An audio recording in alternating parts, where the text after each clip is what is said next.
Hello दोस्तों, मैं आपका दोस्त मुकेश आज आपके लिए फिर से एक नई वीडियो लाया हूं जिसमें हम आज डिस्कस करेंगे कि जीएसटी में कैश सेल की क्या लिमिट है।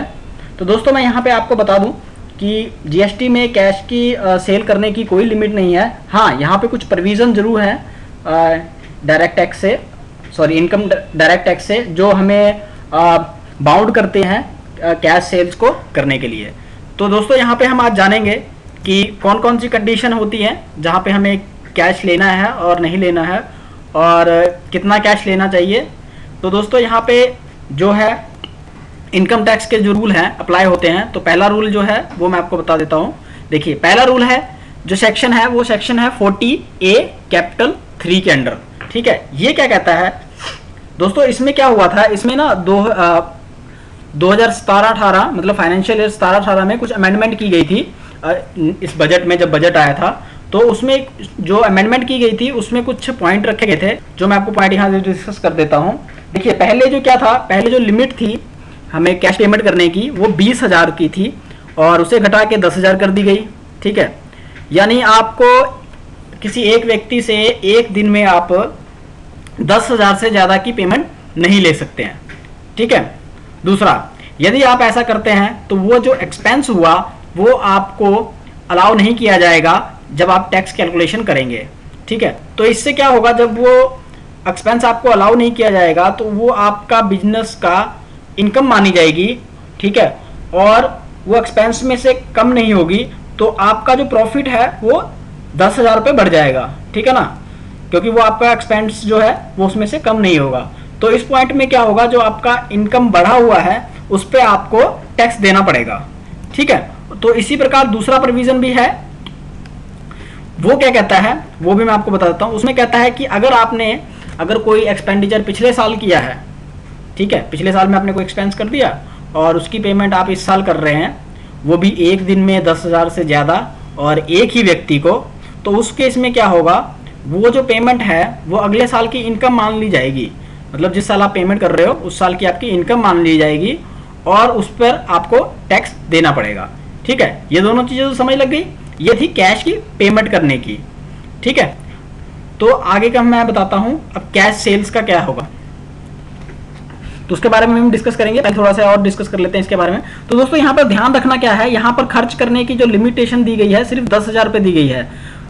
ठीक है, यहाँ पर नोट करने वाली बात यह है कि ये जो लिमिट है सिर्फ खर्चा करने के लिए 10,000 दी गई है, ना कि सेल करने के लिए। ठीक है, तो जो सेलर है उसे ध्यान रखना है कि सेल करते समय 10,000 की कोई उसकी लिमिट नहीं है, वो जितनी मर्जी सेल कर सकता है। लेकिन जब कोई आगे सेल करने के लिए आपसे परचेज करेगा तो उसके लिए यह खर्चा होगा, क्योंकि उसने आपको पेमेंट करनी है, तो वो खर्चा जो है उसे बुक में अलाउ नहीं होगा। क्यों? क्योंकि उसने 10,000 से ज़्यादा क्या एक्सपेंस दिखा दिया। ठीक है, और एक और केस है दोस्तों इसमें, जैसे B2B ट्रांजैक्शन। B2B मतलब कंपनी टू कंपनी मतलब। ठीक है, तो आप क्या करेंगे, आप करेंगे तो B2B ट्रांजैक्शन, वहां पर जो परचेजर है, जो खरीदने वाला है, वो जरूर ध्यान रखेगा कि आपको 10,000 से ज्यादा की वो पेमेंट ना दे। ठीक है, लेकिन अगर B2B कर रहे हैं मतलब बिजनेस टू कस्टमर कर रहे हैं, ठीक है, तो यहां पर कोई लिमिट आपको देखने की जरूरत नहीं है as per section 40 capital A3 के अंडर। ठीक है, because there is a limit of only expenditure. तो ये जो चीजें हैं ये ध्यान रखने वाली है। अब मैं आपको दूसरा बता देता हूं कि कितनी सेल हम कैश में कर सकते हैं और नहीं कर सकते हैं। ठीक है, ये जो इनकम टैक्स का सेक्शन है 269ST, ये कहता है, ये इसमें कहता है कि no person shall receive an amount of ₹2 lakh और मोर, मतलब 2 लाख से ज्यादा एक ही बंदे से हम पेमेंट नहीं ले सकते। ठीक है, तो किन कंडीशनों में नहीं ले सकते वो भी मैं बता देता हूं। एक व्यक्ति एक दिन में 2 लाख से ज्यादा का पेमेंट नहीं ले सकता और ना ही आपको उसे लेना है। ठीक है, अगर आपने कोई सिंगल बिल काट दिया है और उसके एंगेज में अलग अलग दिन में भी आप 2 लाख से ज्यादा की पेमेंट नहीं ले सकते, यानी एक बिल 2,000 से ज्यादा का नहीं होना चाहिए जिसके एंगेज में कैश आए। तीसरा, अगर कोई इवेंट या ओकेशन है जिसके समाप्त होने पर आपने कोई पेमेंट करनी है या पेमेंट लेनी है, तो वो भी 2 लाख से ज़्यादा का नहीं होना चाहिए। अगर ठीक है, यानी आप ये जो सारी पेमेंट है cheque, bank draft, electronic clearing system जिसको हम कहते हैं आरटीजीएस, एनईएफटी के द्वारा भी ही पेमेंट कर सकते हैं। और यदि आपने यहाँ पे कैश ले लिया या पेमेंट कर दी कैश में, तो आपको यहाँ पर 100% पेनल्टी का जुर्माना पड़ सकता है और सामना भी करना पड़ सकता है। ठीक है, इसकी दूसरी कंडीशन मैं बता देता हूँ। देखिए, ये बहुत ही इंपॉर्टेंट सेक्शन है बिजनेस पॉइंट ऑफ व्यू से, कि 2 लाख से ज्यादा का कैश सेल्स ना दिखाएं एक ही दिन में और एक ही व्यक्ति से या एक बिल के अगेंस्ट में अलग अलग दें। ठीक है, अब मैं एग्जाम्पल के थ्रू आपको इसको समझाता हूं। देखिए, एक व्यक्ति से एक दिन में 2 लाख से ज्यादा का पेमेंट नहीं कर सकता है। जो व्यक्ति है 2 लाख से ज्यादा का पेमेंट नहीं कर सकता। वो कैसे, मैं आपको समझा देता हूं कि वो पेनल्टी के अंदर आता कैसे है। एज एग्जाम्पल देखिए, यहाँ पे कस्टमर है, ठीक है, ABCD, ठीक, दूसरी तरफ बिल है उसके, बिल 1, बिल 2, बिल 3, ठीक है। अब पेनल्टी नीचे है और पेनल्टी अमाउंट है। इसमें होगा क्या, देखिए 2.5 लाख का उसका एक बिल था, ठीक है, और 2.5 लाख की उसने कैश पेमेंट कर दी। तो यहाँ पे लिमिट जो क्रॉस हो गई है, इसने 2 लाख से ऊपर की क्रॉस कर ली है। तो यहाँ पे 2 लाख इसने क्रॉस कर ली, तो उसको जो 2,50,000 है वो उसको 2.5 लाख रुपए एज ए पेनल्टी 100% देनी पड़ेंगे। तो दोस्तों मैं यहाँ पे एक चीज और थोड़ी सी क्लियर कर दूं आपको कि जो 2 लाख है, 2 लाख मतलब 2 लाख से अबव नहीं होनी चाहिए, मतलब 1,09,999 रुपए तक ही आप कर सकते हैं कैश। उससे ज्यादा अगर आपने पूरा 2 लाख राउंड ऑफ में कर दिया तब भी आपको टैक्स देना पड़ जाएगा। ठीक है, तो 2 लाख तक नहीं पहुंचानी अमाउंट। ठीक है, अब दूसरा हमारा कस्टमर है B, उसका एक बिल था 50,000 रुपए का और दूसरा बिल जो है वो है 1.5 लाख रुपए का। तो उसने टोटल अमाउंट जो हमें कैश में एक साथ पेमेंट कर दी, वो कर दी 2 लाख रुपए। ठीक है, तो यहां पर भी पेनल्टी उस पर लग जाएगी 2 लाख रुपए की, क्योंकि मैंने भी थोड़ी देर पहले बताया था कि 2 लाख एग्जैक्ट नहीं होनी चाहिए, उससे कम होनी चाहिए। ठीक है, अब तीसरा कस्टमर है हमारा C, जो 1,90,000 रुपए का उसका पहला बिल है और जो दूसरा बिल है उसका 5,000 रुपए का है, सॉरी।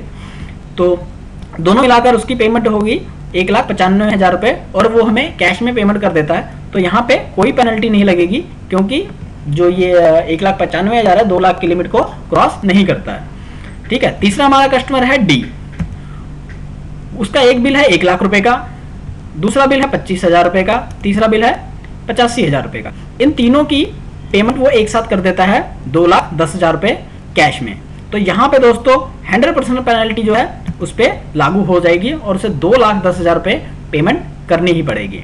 ठीक है, इसके अलावा मैं आपको और चीजें कुछ बता देता हूं जो है इसके बारे में, क्योंकि जो कैश सेल्स है वो कहीं बाउंडेशन नहीं है, कहीं भी किसी भी लॉ में नहीं लिखा है कि आप कैश सेल्स नहीं कर सकते हैं। सिर्फ आपको सिर्फ जो पेमेंट है वो लेने के लिए उसी के बारे में बाउंडेशन है कि आप 2 लाख से ज़्यादा किसी से पेमेंट नहीं ले सकते। अब यहाँ पे मैं एक एग्जाम्पल के थ्रू आपको और कुछ थोड़ा सा समझाऊंगा कि मान लीजिए यानी एक बिल जो है 2 लाख से ज़्यादा का है, मतलब कोई बिल है जो 2 लाख से ज़्यादा का है और उसके अगेंस्ट में अलग अलग मोड में, मल्टीपल मोड में पेमेंट आती है, मतलब कैश में भी आती है और बैंक से भी आती है, और वो 2 लाख से ज़्यादा आती है। तो उस सिचुएशन में क्या होगा वो भी मैं आपको बता देता हूँ। देखिए, यहाँ पे कस्टमर है XYZW और यहाँ पे ये देखिए, यहाँ पे ये सारी चीज़ें हैं, invoice, cheque, RTGS, cash payment, इसके बारे में मैं पूरा बता दूंगा। टोटल नम कैश, टोटल कैश, पेनल्टी, ठीक है, पेनल्टी अमाउंट। तो आज पहले हम शुरू करते हैं X से। ठीक है, तो देखिए X कस्टमर है, उसकी इनवॉइस की वैल्यू जो थी वो 4 लाख रुपए थी। ठीक है, तो उसने चेक से पेमेंट कर दिया 1 लाख रुपए और आरटीजीएस कर दी उसने 1.5 लाख रुपए। तो इस तरह उसने टोटल बैंक से जो ट्रांजैक्शन की है वो 2.5 लाख रुपए की। ठीक है, जो नॉन कैश है।